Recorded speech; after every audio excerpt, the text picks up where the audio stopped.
Swayam Prabha. Digital India. Educated India.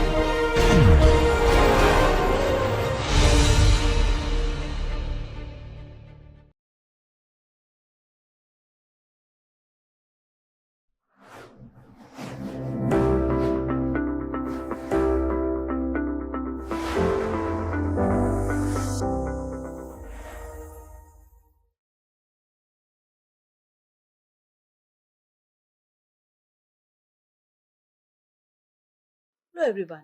Moving forward from the theories of foreign direct investment, we will look at the increase in outsourcing of research and development activities by multinational corporations.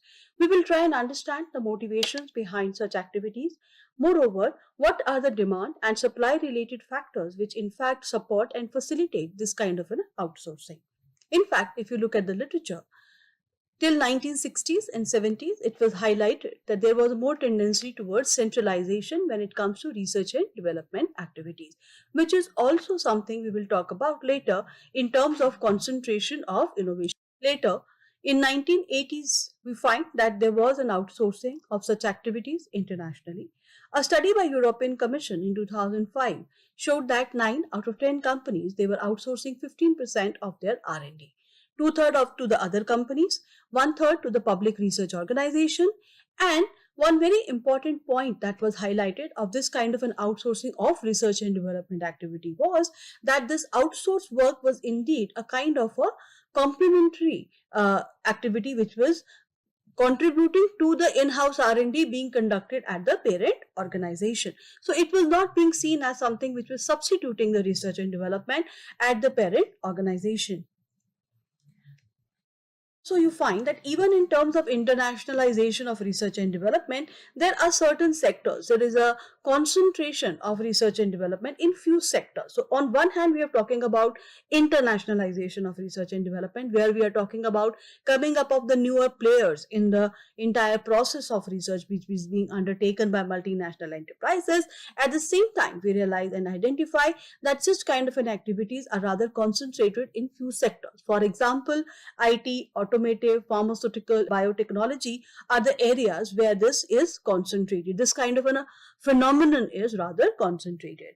New sectors will further find that it is such activities are further concentrated in few regions. For instance, pharmaceutical and biotechnology in Europe, US and Switzerland, automotive in Japan and Europe, IT in US, Taiwan and Korea. So on one hand, we have geographical spread of such activities, whereas within that spread also, once again, there is a concentration of those activities in few places.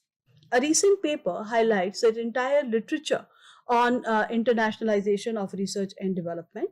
I would suggest that you should look at this paper, particularly if you are interested in conducting research in this particular area. And they have identified time trends with respect to the literature that has been conducted in this with this major research question of research and development activities of multinational enterprises. They have also focused on the methodologies which are being used by these papers. For instance, whether they are using R&D level information or they are or the research is incorporating patent level data. So firstly, this paper has highlighted that during the 1970s, most of the literature were actually looking for, and they were arguing that this kind of an R&D internationalization was indeed an outcome of the strategic diversity which the multinational enterprises are now trying to attain.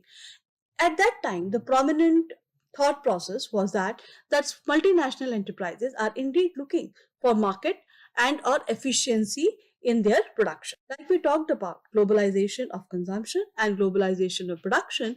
So one aspect of predominance of market means that the companies are indeed looking for newer markets for their existing product, or they are looking for efficiently producing the existing product, like we talked about in the product life cycle model, where once a product has been matured, now the question is to reduce the cost of production so that the firms can compete with others in terms of the reduction of prices. So during 70s, that was the focus. However, 80s and 90s, the literature which emerges during this particular time period has identified that the research activities are indeed very different, and there are different taxonomies, the classifications which can be developed with respect to the specific activities being conducted, why they are being conducted, how they contribute to the parent organization research capabilities. These are some of an important focus of the literature here. Later, we find that the multinational organizations point of view, this could also be a part of an organizational restructuring itself, whereby instead of focusing on a single economy to place their entire international activities with respect to research and development, they may identify different pockets and engage them in their research activities. Apart from that, one very important focus of the literature during the 1980s and 90s was to find out how to conduct this cross-border R&D, because it will entail immense amount of coordination and cooperation among the different teams which are now working across the borders. Not only that, before a company can actually make a final decision with respect to how to conduct that, they have to finalize where to conduct it, what are the different new pockets which are emerging. Now think from a point of view of an American economy based multinational enterprises. Initially they may think about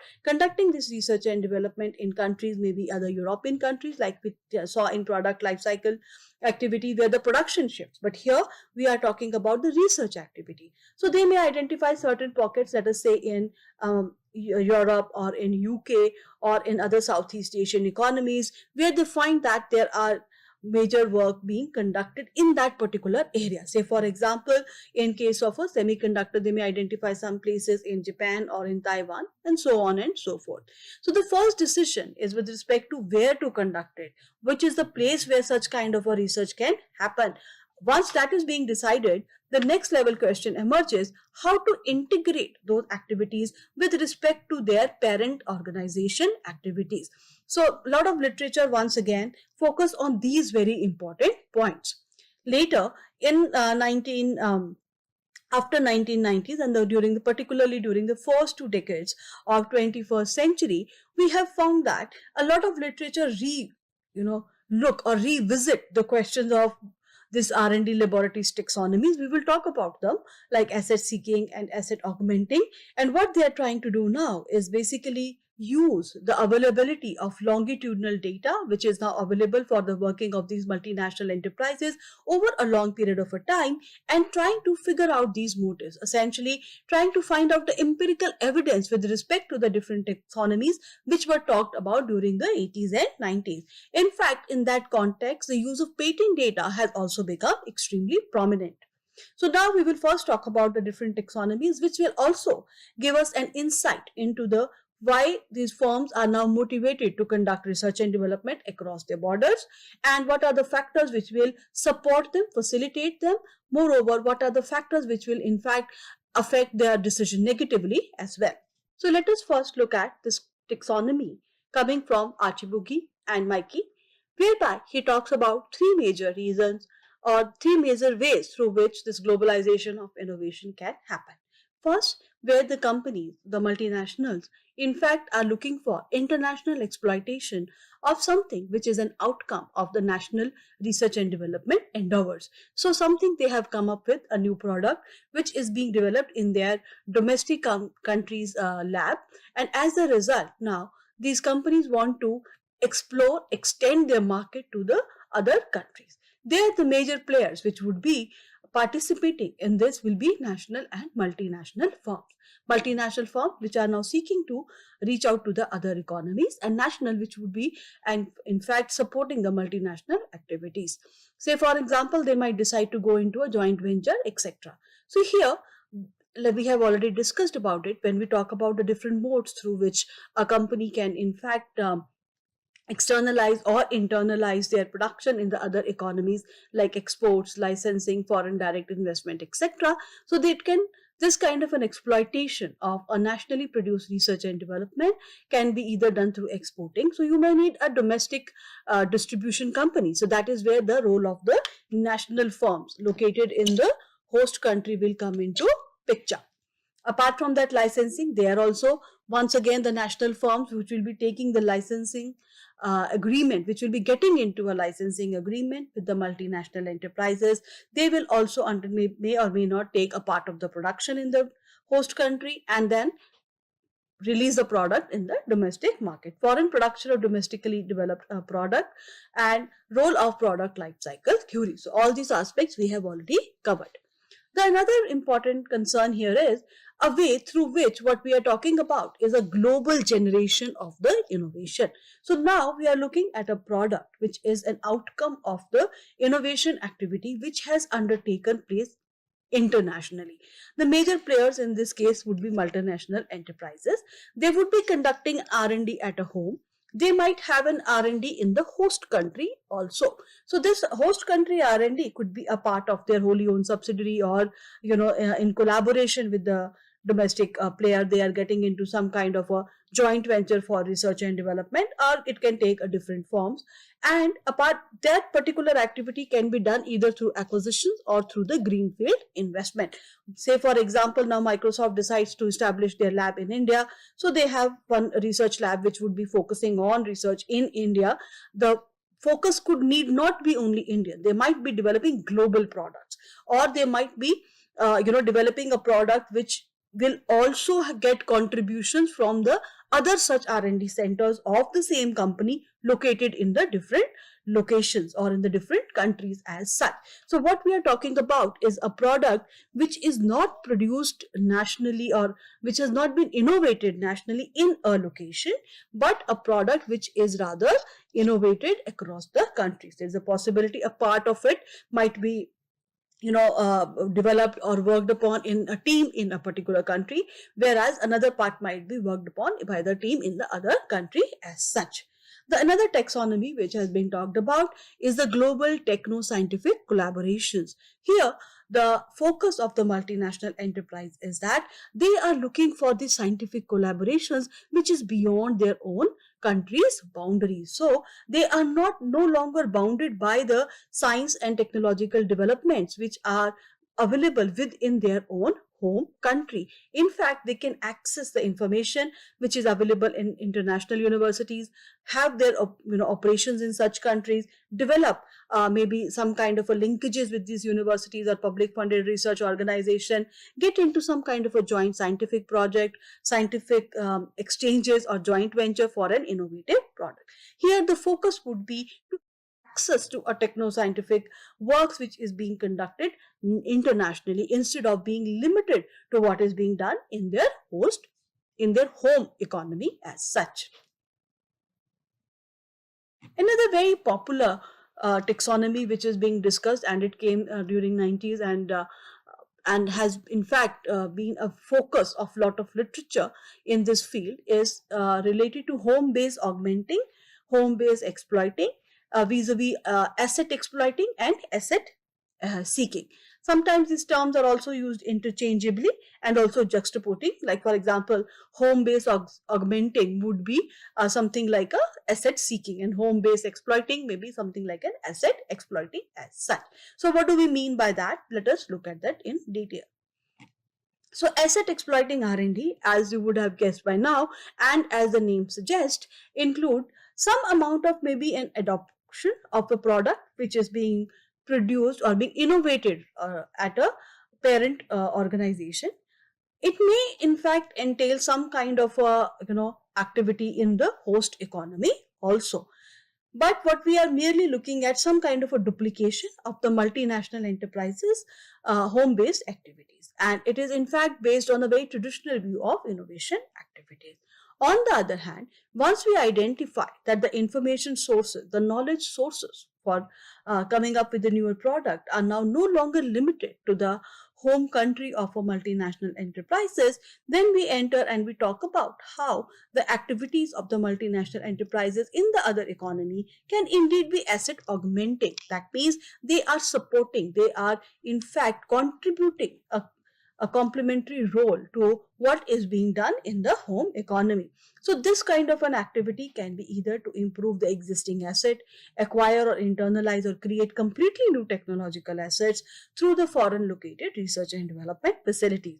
Foreign location in that case provide an access to complementary location specific advantages. Say for instance, if a company wants to know the consumers which are of a particular country, clearly a certain kind of a survey needs to be done in that country by using some maybe other consultancy in that country. Then accordingly, adoption of the product is something which was a part of asset exploiting. Here we are talking about development of a product which may be very much augmenting or kind of a building the asset which they have at the home country. One very famous example in this case comes from the GE portable ECG machine, which initially was being developed in Indian context, but later it could actually be used in the other economies as well. Why this asset augmenting internationalization would rather happen? Here what we'll find that over a period of a time, there is indeed a lot of increase in the cost which is involved in technological development. Not only that, the products are also extremely modular and complex in nature. With the increase in the complexity of the technological development, it is very difficult that a single country it is very difficult that a single company will have indeed access to all sorts of information that may be required to develop that product. That means there is a need for technology sourcing. That also means there is a need to interact with the different and geographically dispersed actors who may indeed have an access or endowment of this particular complementary bits of knowledge. Moreover, what we have witnessed is essentially a very high pace of innovation activity in many industries. That means the companies will not be able to do everything on their own and will also be able to do it at a very fast pace.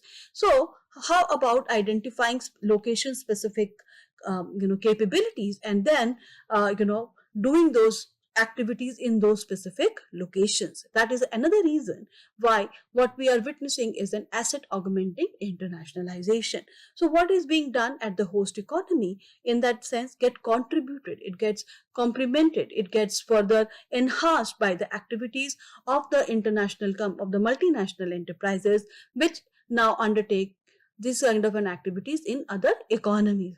Moreover, there is also a growing pressure from host government on multinational enterprises, which in fact had led them to have an increase in the access to use of local resources as a key condition to gain access to the foreign markets. So in the same vein, the discussion has also pointed out, particularly coming from the work of Christian and Philip et al., where they highlighted that the activities which is now being done by the multinational enterprises, they can have linkages with the scientific community in the host economy. In order to understand that, what they have done is divided the technology exploring activities of the multinational into three major parts: technology creating, technology exploiting, and technology seeking. When we talk about technology exploiting, the answer is very clear. There, what we have is something like a home exploiting or a asset exploiting situation where the product has been developed by the parent organization or the research and development which is conducted by the main headquarters of the particular company or wherever the focus is.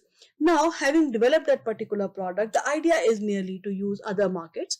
If certain amount of adaptation may be needed, that can be done. The next level is a technology seeking. Here you can think from a point of view of a car maker. Now suppose they have developed they are working on a new model of a car and they are looking for maybe some specific software that needs to be written which would be embedded in the particular vehicle. There is a possibility that they may rather have their work being done from an IT team which is located in their Indian subsidiary. So there the focus is to seek for certain specific skill which is now coming from maybe a country. Similarly, if they are focusing on some new development of a new chip, etc., they may focus on their Taiwan unit or they may get into a kind of a contract R&D with certain unit there. So here the activity is technology seeking. The company is very sure of that which particular aspect they are focusing on, and accordingly they will look into the specific features of that particular host economy and try to seek it, try to get it for a product in that case, which will be in a completely something which is now created globally. The another one is technology creating. Here, the focus is that the Multinational Enterprises Research Center may indeed have certain ideas. Those ideas are also generated in the particular host country. So, from the idea generation to the prototype building and also finalization of the product, majority of the activities related to innovation are being conducted in the host economy. That is where we are talking about technology creating. So I hope it is very clear when we talk about technology exploiting, where you are looking for a product which is already existing and merely trying to adopt it into the other centers or other economies. Seeking, once again, the focus is very clear. The companies are seeking for some specific skill which they are very sure would be available in a particular host country. When we come to technology creating, that one can in fact see as a next step where the entire from ideation to the prototype or to the product building, most of the or majority of the activities are indeed located in a particular host country as such.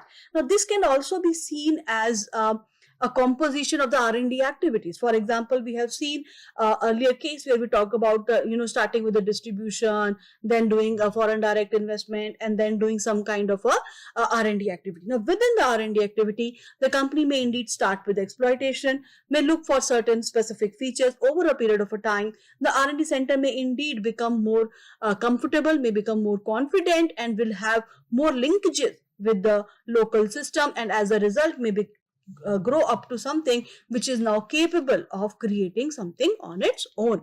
So then now look at the different factors which contribute towards the decision of the firm to undertake research and development activity in the other country, or to undertake foreign investments in order to conduct this research in the other geographies. So first is clearly from a demand side, there is a need for a particular company to be close to the local customer, where you want to understand their requirements. For example, when you want to develop a portable ECG, clearly you know that for a very vast country there are locations which are way beyond, or which are located in areas which are not very easily accessible. So to develop a very heavy machine which would be located in a location will not actually serve the purpose. So identifying this kind of a requirements, coming up with the product which would be dealing the specific needs. Of course, need to adapt the product to the local market conditions is another important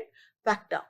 In terms of supply side, what we find, the linkages that a particular company may have with the locals is something of much relevance. Now, these locals will indeed include the skilled scientific personnel, the renowned university or the private lab, proximity to the potential partners, maybe a low-cost supply of R&D personnel. Some economies may offer them well highly skilled engineer at a very low cost as compared to their own economy, and local technological opportunities and constraints also. Sometimes these constraints may actually help companies to come up with a solution, and as a result you will find that the new a dimension is being added to a particular product.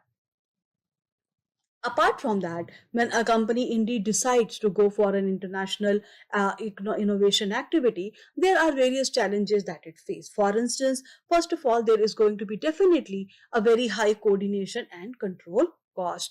There are definitely costs which are involved in engaging with the local innovation system actors, and to establish those links, one will also require a long period of time. Not only that, once having established those links, it is also important that those links are rather being maintained and also kind of used for their overall contribution to the innovation activities. This kind of a linkages coordination cost in fact would require that the innovation activity should have reached a particular threshold level. Only then you will find that this particular activities will motivate the companies to go forward. Unless the activities have reached a particular threshold level, you will identify that these coordination and control costs are going to be rather high. The another important fear that companies may have is that the technology which they have can be rather leaked into the developing or the other economy. If that happens, clearly they may lose their edge or the niche for which they are being known. Now, this fear of leakage of key technology can be very strongly related to the intellectual property regime of that particular country, not only related to the regime which exists on paper, but also in terms of what kind of an enforcement exists in the economy.